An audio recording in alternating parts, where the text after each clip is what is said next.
মালদা রামকৃষ্ণ মিশনে কলম প্রদর্শনী। সরস্বতী পুজোর আবহে হারিয়ে যাওয়া পেনের প্রদর্শনী, যার পোশাকি নাম কলম উৎসব।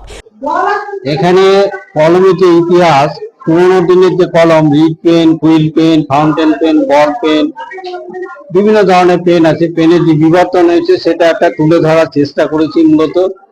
আর আমার ইচ্ছে ছিল যে মুম্বাই, দিল্লি, কলকাতায় যেমন পেন উৎসব হয়, আমাদের মালদায় যদি হয়, এটা দীর্ঘদিনের ইচ্ছে ছিল এবং মহারাজজির কাছে আমি এটা জানিয়েছিলাম। উনি সেই প্ল্যাটফর্মটা করে দিয়েছেন, আমি কৃতজ্ঞ। শনিবার মালদার রামকৃষ্ণ মিশন বিবেকানন্দ বিদ্যা মন্দিরে আয়োজন করা হয় এই প্রদর্শনী।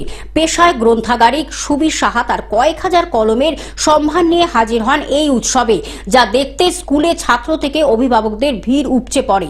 কলম উৎসবের উদ্বোধন করেন রামকৃষ্ণ মিশন বিবেকানন্দ বিদ্যা মন্দিরের তপহরানন্দ মহারাজ।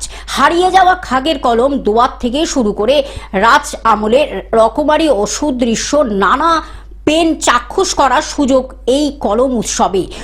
প্রথমে অভিভাবক হিসেবে বলতে চাইছি, এই যে পেনের যে এভলিউশন অফ দা পেন, কলমের বিবর্তন সম্পর্কে যে স্যার যে আয়োজনটা করেছে সেটা খুবই সুন্দর এবং বাচ্চাদের জন্য সেটা খুবই উপকারী।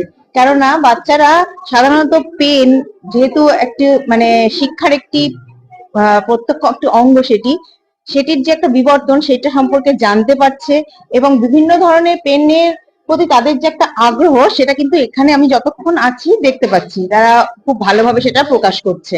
কলম উৎসবের অন্যতম আয়োজক সুবীর সাহা জানিয়েছেন, তার সংগ্রহে রয়েছে দেশ বিদেশের অত্যন্ত 5,000 কলম। তবে বর্তমান ডিজিটাল যুগে পেনের ব্যবহার অনেকটাই কমে গেছে। রামকৃষ্ণ মিশন বিবেকানন্দ বিদ্যা মন্দিরে সরস্বতী পুজো উপলক্ষে ছাত্রদের দ্বারা দুটি প্রদর্শনী হয়েছে গতকাল। একটা হচ্ছে সায়েন্স প্রদর্শনী আর একটা চিত্র প্রদর্শনী, অর্থাৎ ছাত্রদের হাতে আঁকা বিভিন্ন ধরনের ছবি, তার একটি প্রদর্শনী হয়েছে। আজকে মাননীয় সুবীর কুমার সাহা মহাশয় তার ব্যক্তিগত উদ্যোগে কলমের প্রচুর কালেকশন আছে। উনি জানালেন যে 5,000 রকমের কলম ওনার বাড়িতে আছে। সেই বিরাট কালেকশনের একটা বড় অংশ আমাদের স্কুলে আজকে প্রদর্শিত হচ্ছে ছাত্রদের কাছে, গার্জেনদের কাছে এবং আরো অন্যান্য যারা আসছেন।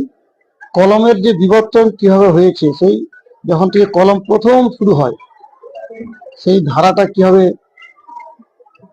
আজকের দিনে এসেছে, তার একটি সুন্দর রূপরেখা তৈরি করেছে। মালদা থেকে অভিষেক দাসের রিপোর্ট, গ্লোব নিউজ। এখন থেকে গ্লোব টিভি দেখুন আপনার স্মার্টফোনেও। গুগল প্লে স্টোর অথবা অ্যাপল স্টোর থেকে ডাউনলোড করুন গ্লোব টিভি লাইভ অ্যাপ। এছাড়া জিও টিভি অ্যাপ থেকে দেখুন গ্লোব টিভি লাইভ।